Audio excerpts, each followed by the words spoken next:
Барлықтарыңызға қайырлы күн. Күндеріңізге сәттілік, сіздермен бірге Айсұлу.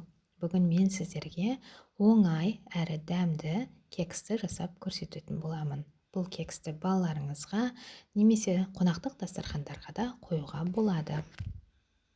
Бізге 1 стакан сүт, 170 грамм қант, 100 грамм сұйық май, 2 жұмыртқа, 1-1,5 қасық қопсытқыш және 300-350 граммдай ұн керек болады.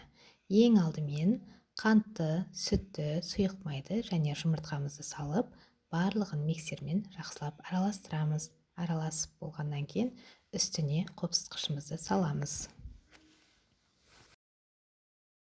Осылайша жақсылап көпіріп араласқаннан кейін ұнды біртіндеп салатын боламыз. Барлық ұнды түгелдей бірінші салмаймыз. Ұнды тестіміз қоюланғанша салып отырамыз. Менде 350 грамм ұн кетті.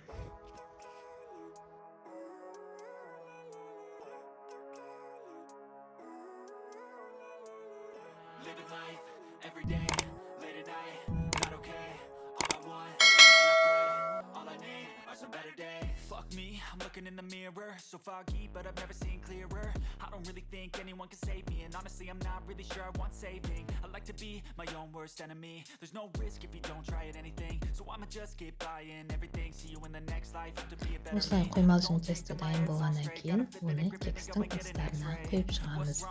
Мен видеода қасықпен құйып шықтым. Оны кондитерский мешокпен де құюға болады.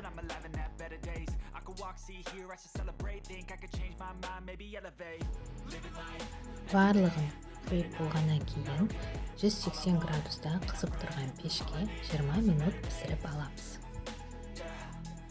Осылайша тез әрі оңай кекстер дайын болды.